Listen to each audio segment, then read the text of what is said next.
ಒಂದ್ ಕಡೆ ಈಗ ಆಗ್ತಾ ಇರುವಂತ ಈ ವಾದ ವಿವಾದಗಳಿಗೆ ಡಿ ಕೆ ಶಿವಕುಮಾರ್ ಅವರು ಚಾಮುಂಡಿ ಬೆಟ್ಟ ಅಥವಾ ಚಾಮುಂಡಿ ದೇವಿಯ ವಿಚಾರವಾಗಿ ಕೊಟ್ಟಿದ್ದಂತ ಸ್ಟೇಟ್ಮೆಂಟ್ ಇತ್ತಲ್ಲ, ಹಿಂದೂಗಳ ಆಸ್ತಿ ಅಲ್ಲ ಅಂತ ಹೇಳ್ಕೊಂಡು, ಇದು ತುಪ್ಪ ಸುರಿದಂಗಾಗಿತ್ತು. ಇದು ಸಹಜವಾಗಿ ಕಾಂಗ್ರೆಸ್ಗೆ ಮತ್ತಷ್ಟು ಮುಜುಗರ ತರಿಸುವ ರೀತಿಯಾಗಿಯೂ ಇತ್ತು. ಇದು ಕೂಡ ಈಗ ಬಿಜೆಪಿಗೆ ಅಸ್ತ್ರ ಆಗಿದ್ದು ಇದೇ ವಿಚಾರವಾಗಿ ಪ್ರಶ್ನೆಯನ್ನ ಜೋರಾಗಿ ಮಾಡ್ತಾ ಇದ್ದಾರೆ. ಈಗ ಡಿ ಕೆ ಶಿವಕುಮಾರ್ ಅವರ ಪರವಾಗಿ ನಿಂತಿರುವಂತಹ ಕೆಲ ಸಚಿವರುಗಳು ಕೊಟ್ಟಿರುವಂತಹ ಸ್ಟೇಟ್ಮೆಂಟ್ ಬಹಳ ಅಚ್ಚರಿ ಹುಟ್ಟಿಸ್ತಾ ಇದೆ. ಡಿ ಕೆ ಶಿವಕುಮಾರ್ಗಿಂತ ದೊಡ್ಡ ಹಿಂದೂ ಇಲ್ಲ, ಅದರ ಜೊತೆಗೆ ಕೇವಲ ರಾಜ್ಯದ ಮಟ್ಟಿಗೆ ಮಾತ್ರ ಅಲ್ಲ, ರಾಷ್ಟ್ರ ಮಟ್ಟದಲ್ಲೂ ಕೂಡ ಅವರೀಗ ದೊಡ್ಡ ಲೀಡರ್ ಅನ್ನುವಂತ ರೀತಿಯಾಗಿ ಡಿ ಕೆ ಶಿವಕುಮಾರ್ ಅವರ ಬೆನ್ನಿಗೆ ನಿಲ್ತಾ ಇದ್ದಾರೆ. ಬನ್ನಿ, ಚಾಮುಂಡಿ ಬೆಟ್ಟದ ವಿಚಾರವಾಗಿ ಅವ್ರು ಕೊಟ್ಟಿದ್ದಂತ ಸ್ಟೇಟ್ಮೆಂಟ್, ಅದಾದ ನಂತರ ಆದಂತ ವಿವಾದ, ಈಗ ಅದರ ವಿಚಾರವಾಗಿ ನಡೀತಾ ಇರುವಂತ ಚರ್ಚೆ ನೋಡೋಣ.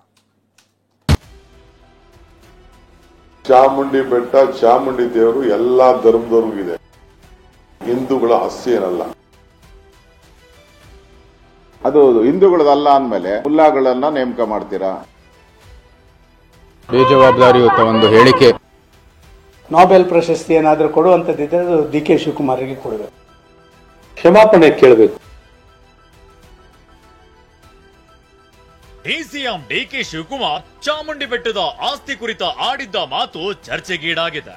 ಕನಕಪುರ ಬಂಡೆ ಹೇಳಿಕೆಗೆ ವಿಪಕ್ಷ ನಾಯಕ ಆರ್ ಅಶೋಕ್ ಕೆರಳಿ ಕೆಂಡವಾಗಿದ್ದಾರೆ. ಹಿಂದೂಗಳ ಆಸ್ತಿಯಲ್ಲ ಅಂದ್ರೆ ಪೂಜೆಗೆ ಯಾವಾಗ ಮುಲ್ಲಾ ಪಾದ್ರಿಗಳನ್ನ ನೇಮಕ ಮಾಡ್ತೀರಾ ಅಂತ ಪ್ರಶ್ನಿಸಿದ್ದಾರೆ.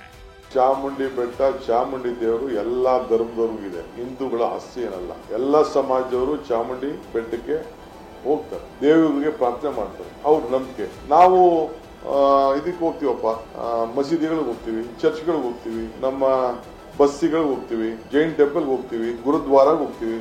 ಏನ್ ಗುರುದ್ವಾರಕ್ಕೆ ನಮ್ ಹೋಗೋದೇನೋ ತಪ್ಪಿಸ್ಬೇಕಾಗ್ತದೆ ಯಾರು? ಯಾವಾಗ ಆ ದೇವಸ್ಥಾನಕ್ಕೆ ಅದು ಹಿಂದೂಗಳದಲ್ಲ ಅಂದ್ಮೇಲೆ ಯಾವಾಗ ಅದನ್ನ ಮುಲ್ಲಾಗಳನ್ನ ನೇಮಕ ಮಾಡ್ತೀರಾ, ಇಲ್ಲ ಪಾದ್ರಿಗಳನ್ನ ನೇಮಕ ಮಾಡ್ತೀರಾ? ಹೇಳಿ ಅದನ್ನು. ಎಷ್ಟೇ ಅಲ್ಲ, ಬಿಜೆಪಿ ನಾಯಕರು ಕೂಡ ಡಿಕೆ ಹೇಳಿಕೆಯನ್ನ ಖಂಡಿಸಿದ್ದಾರೆ.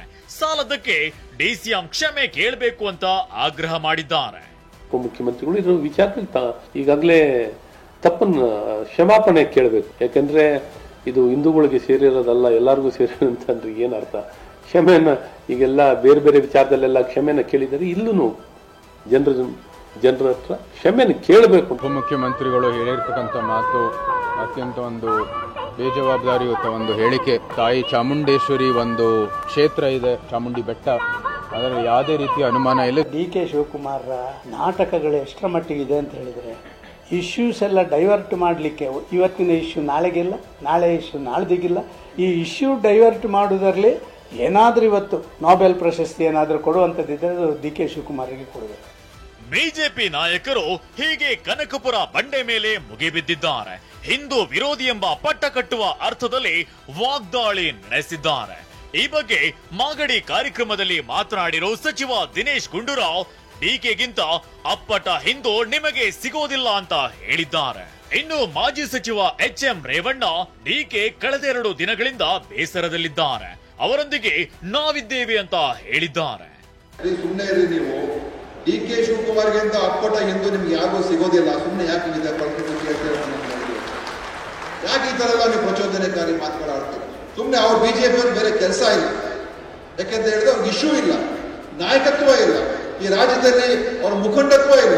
ಶಿವಕುಮಾರ್ ಅವರು ಮಾತಾಡಲಿ, ನಿನ್ನೆ ಮೊನ್ನೆಯಿಂದ ಸ್ವಲ್ಪ ಬೇಜಾರು ಮಾಡ್ಕೊಂಡಿದ್ದಾರೆ. ಮಾಗಡಿ ರಂಗನಾಥ ನಿಮ್ಗೆ ಆಶೀರ್ವಾದ ಮಾಡ್ತಾರೆ, ನೀವು ದಿಟ್ಟತೆ ಇರಿ, ನಿಮ್ಮ ಮುಂದೆ ನಾವೆಲ್ಲ ಇದ್ದೇವೆ. ಈ ಮಧ್ಯೆ ಬಾನು ಮುಷ್ತಾಕ್ ದಸರಾ ಉದ್ಘಾಟನೆ ಹಾಗೂ ಡಿಕೆ ಆಸ್ತಿ ಹೇಳಿಕೆ ವಿರೋಧಿಸಿ ಮೈಸೂರಿನಲ್ಲಿ ಪ್ರತಿಭಟನೆ ನಡೆದಿದೆ. ಕರ್ನಾಟಕ ಸೇನಾಪಡೆ ಸಂಘಟನೆ ಡಿಕೆ ವಿರುದ್ಧ ಘೋಷಣೆ ಕೂಗಿ ಆಕ್ರೋಶ ಹೊರಹಾಕಿದ್ದಾರೆ. ರಾಮನಗರದಿಂದ ಪ್ರಶಾಂತ್ ಜೊತೆ ಕಿರಣ್ ಹನ್ಯಡ್ಕ, ಟಿವಿ9 ಬೆಂಗಳೂರು.